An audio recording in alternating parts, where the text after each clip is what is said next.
নমস্কাৰ বন্ধুসকল, স্বাগতম জনাইছোঁ আপোনালোকক এণ্টাৰটেইনমেণ্ট প্লাছ লাৰ্ণিং ইউটিউব চেনেলটিলৈ। আজিৰ ভিডিঅ'টিত কেইটামান ইম্পৰ্টেণ্ট জেনেৰেল নলেজ আৰু কাৰেণ্ট এফেয়াৰ্ছৰ কুৱেশ্যন আলোচনা কৰা হৈছে। তেন্তে আহক পলম নকৰি আজিৰ ভিডিঅ'টো আৰম্ভ কৰোঁ। কুৱেশ্যন নম্বৰ 1, অসমৰ একমাত্ৰ ৰামছাৰ স্থান কোনটো? Option A hornbill, option B Chandubi বিল, অপশ্যন চি থিৰ বিল, অপশ্যন ডি দীপৰ বিল।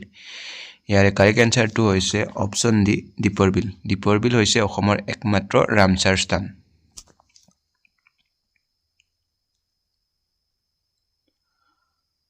কুৱেশ্যন নম্বৰ 2, কোন তাৰিখে সতী সাধিনী দিৱস পালন কৰা হয়? Option A 21 April, option B 21 March, option C 21 February, option D 21 May'. ইয়াৰে কাৰেক্ট এনচাৰটো হৈছে অপশ্যন এ 21 এপ্ৰিল। 21 এপ্ৰিল তাৰিখে সতী সাধিনী দিৱস পালন কৰা হয়।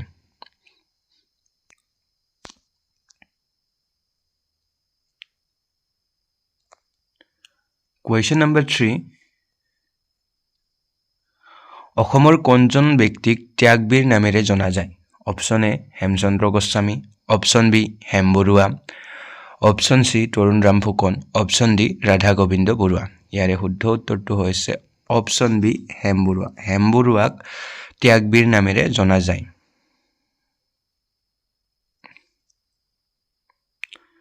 Question number 4,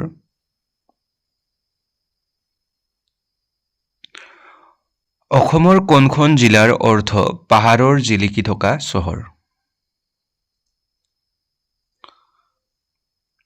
option A Karbi আলং, option B Dima Hasao, option C Charaideo, option D Chirang. ইয়াৰে কাৰেক্ট এনচাৰটো হৈছে অপশ্যন চি চৰাইদেউ। চৰাইদেউ জিলাৰ অৰ্থ হৈছে পাহাৰৰ জিলিকি থকা চহৰ।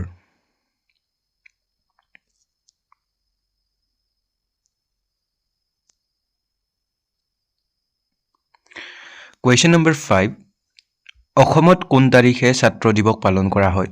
Option A 12 February, option B 15 March, option C 21 April, option D 31 March. ইয়াৰে শুদ্ধ উত্তৰটো হৈছে অপশ্যন ডি 31 মাৰ্চ। 31 মাৰ্চ তাৰিখে অসমত ছাত্ৰ দিৱস পালন কৰা হয়।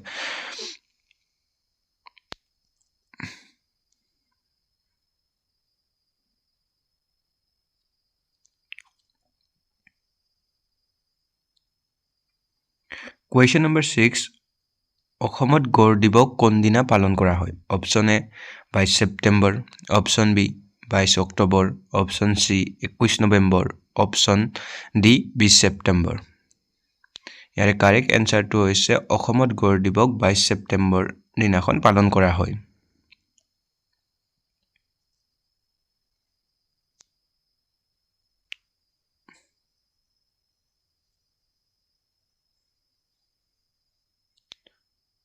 কুৱেশ্যন নম্বৰ 7, শুক্লধ্বজৰ আন এটা নাম কি? Option A Naranarayan, option B Chilarai, option C Biswasingha, option D ইয়াৰ এটাও নহয়।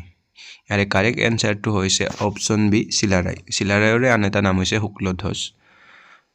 বাকী আপোনালোকে নৰনাৰায়ণৰ অন্য নামটো নিশ্চয় জানে। নৰনাৰায়ণৰ অন্যটো নাম হৈছে মল্লদেৱ। অ'কে, কুৱেশ্যন নম্বৰ 7ৰ কাৰেক্ট এনচাৰটো হৈছে অপশ্যন বি চিলাৰায়। চিলাৰায়ৰ অন্য এটা নাম শুক্লধ্বজ।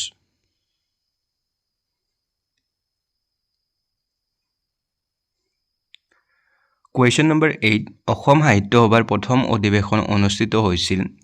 অপশ্যন এ 1924 চনত, অপশ্যন বি 1915 চনত, অপশ্যন চি 1917 চনত, অপশ্যন ডি 1921 চনত। ইয়াৰে কাৰেক্ট এনচাৰটো হৈছে অপশ্যন চি 1917 চনত। 1917 চনত শিৱসাগৰ জিলাত অসম সাহিত্য সভাৰ প্ৰথমখন অধিৱেশন অনুষ্ঠিত হৈছিল।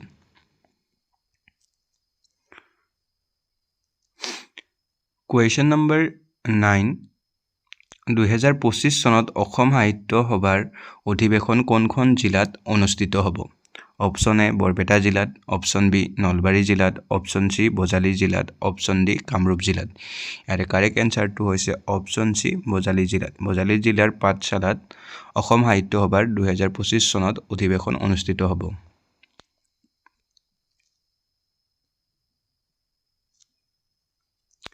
কুৱেশ্যন নম্বৰ 10, 2025 বৰ্ষত কুম্ভ মেলা অনুষ্ঠিত হৈছে?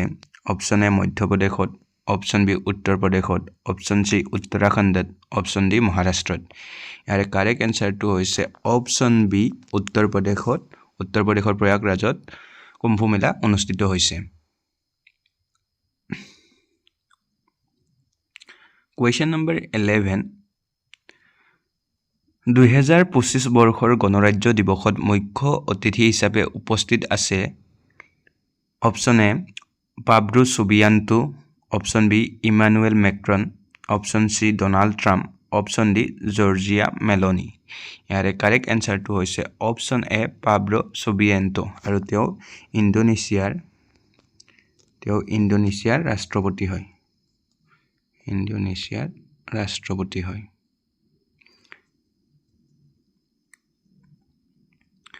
Question number 12 বৰ্তমান ভাৰতবৰ্ষত কেইটা ধ্ৰুপদী ভাষা আছে অৰ্থাৎ বৰ্তমান ভাৰতবৰ্ষত কেইটা ক্লাসিক্যাল ল্যাঙ্গুৱেজ আছে ইয়াৰে কাৰেক্ট এনসাৰটো হৈছে তোমালোকৰ অপশ্যন বি 11টা বৰ্তমান ভাৰতবৰ্ষত 11টা ধ্ৰুপদী বা ক্লাসিক্যাল ল্যাঙ্গুৱেজ আছে Question number 13 ব্ৰিটিছে কছাৰী ৰাজ্য অধিগ্ৰহণ কৰে অপশ্যন এ 1826 চনত অপশ্যন বি 1828 চনত অপশ্যন চি 1832 চনত অপশ্যন ডি 1834 চনত ইয়াৰ কাৰেক্ট এনসাৰটো হৈছে অপশ্যন চি 1835 চনত